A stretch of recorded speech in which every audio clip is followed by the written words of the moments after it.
Setiap tahun, form diisi, rating dibahas, kalibrasi dilakukan. Meeting performance dijadwalkan dengan rapi. Dan setelah itu, organisasi kemudian kembali berjalan seperti sebelum review dilakukan. Orang yang perform tetap di posisi yang sama. Orang yang tidak perform juga tetap di sana. Cara kerja tim tidak berubah. Cara keputusan diambil tidak juga bergeser. Pertanyaannya sederhana, tapi sebenarnya menurut saya tidak nyaman. Kalau performance review sudah dilakukan, kenapa dampaknya hampir tidak pernah terasa?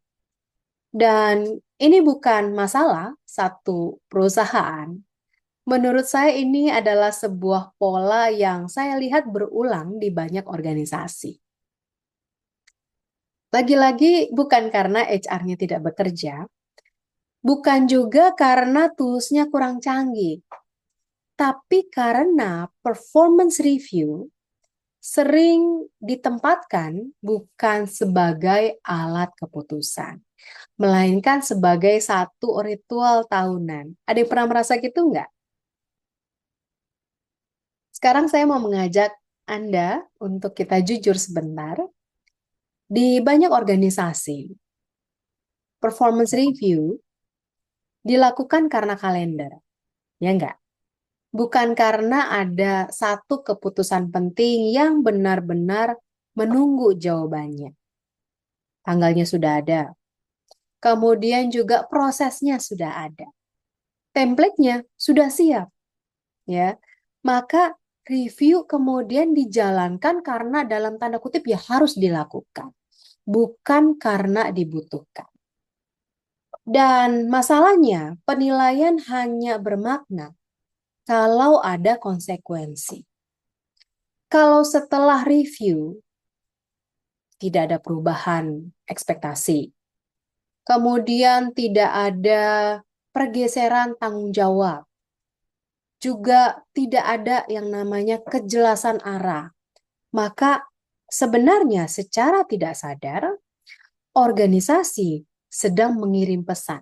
Ah, ini cuma formalitas. Udah ikuti aja prosesnya. Dan perlu kita ketahui bahwa sesungguhnya manusia itu cepat belajar. Mereka belajar bahwa udahlah yang penting bukan perform, tapi tetap aman. Bukan kontribusi, tapi yang penting nggak bikin masalah. Maka di titik itu, performance review kemudian jadi kehilangan fungsi dasarnya. Performance review bukan lagi sebuah alat yang memperlengkapi kepemimpinan. Ia kemudian hanya menjadi sebuah checklist administratif yang rapi, tapi nggak ada maknanya, hampa, minim makna. Sekarang mari kita masuk ke satu inti masalahnya. Silakan Anda menjawab dengan jujur, terutama kalau misalnya saat ini Anda berada di satu level pimpinan puncak atau level manajemen. Hasil performance review itu sebenarnya dipakai untuk apa sih? Apakah memang performance review ini benar-benar mempengaruhi promosi, kompensasi, penugasan strategis, atau misalnya kejelasan peran ke depan, atau performance review berhenti sebagai dokumen yang disimpan dengan rapi? Di banyak organisasi, mungkin jangan-jangan terjadi juga di perusahaan Anda. Jawabannya adalah yang kedua. Dan ketika hasil review ini tidak mengubah apapun di lapangan, maka kemudian orang atau karyawan kita belajar satu hal yang sangat logis. Mau nilai bagus atau jelek, nggak terlalu penting lah. Bukan karena mereka malas loh, tapi karena sistem mengajarkan demikian. Dan yang lebih menarik lagi nih, banyak pimpinan juga sebenarnya ragu menggunakan hasil review untuk mengambil keputusan. Takut konflik, takut salah, takut dianggap tidak adil. Akhirnya, performance review kehilangan giginya, kehilangan maknanya. Performance review ada, tapi nggak menggigit. Dan organisasi bertanya-tanya nih, kenapa orang nggak berubah ya? Padahal di sini jawabannya sangat sederhana. Karena tidak ada alasan sistemik untuk berubah. Ada satu hal lagi yang jarang dibicarakan secara terbuka. Performance review sejatinya bukan soal form evaluasi. Bukan soal KPI. Juga bukan soal rating. Tapi performance review berbicara soal keberanian. Yaitu keberanian untuk mengatakan kinerja tidak sesuai, mengakui ekspektasi belum jelas, membuka konflik yang selama ini ditunda. Dan disinilah banyak organisasi kemudian berhenti. Karena memang jujur itu sangat mahal. Jujur bisa memicu sebuah diskusi yang sulit dan panjang. Jujur bisa membuka kelemahan kepemimpinan di dalam organisasi. Jujur juga bisa memperlihatkan bahwa masalahnya bukan hanya di individu. Maka performance review kemudian dibuat aman. Bahasanya kemudian dilunakan. Dan seringkali ratingnya ditaruh di tengah-tengah. Feedbacknya juga digeneralisasi. Semua kelihatan dalam tanda kutip sopan. Semuanya terlihat profesional. Tapi tidak ada yang benar-benar berubah. Dan performance review pun belum berubah fungsi.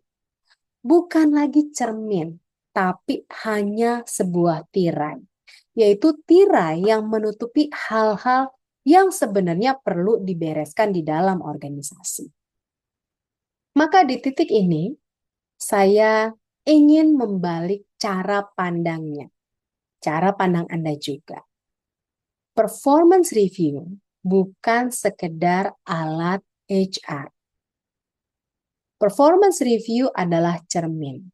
Bukan hanya cerminnya karyawan, tapi cermin sistem kepemimpinan di organisasi Anda. Kalau review tidak dipakai, pertanyaannya bukan kenapa HR-nya nggak tegas ya. Tapi pertanyaannya adalah keputusan apa yang sebenarnya tidak berani kita ambil.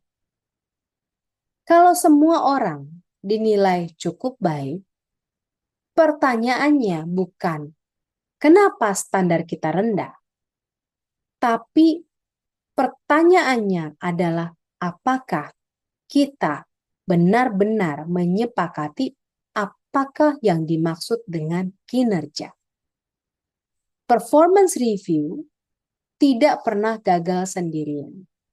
Ia hanya memperlihatkan seberapa jelas sih sebuah organisasi dalam mengambil keputusan yang berhubungan dengan karyawan atau individu. Jadi jika performance review saat ini di perusahaan Anda atau organisasi Anda terlihat hidup di atas kertas, tapi tanda kutip mati di keputusan, mungkin masalahnya bukan di sistem HR yang sudah berjalan. Mungkin masalahnya ada pada keberanian organisasi dalam menggunakan hasil dari performance review tadi. Karena pada akhirnya, performance review bukan alat HR. Performance review adalah sebuah cermin seberapa dewasa organisasi dalam memimpin manusia di dalamnya.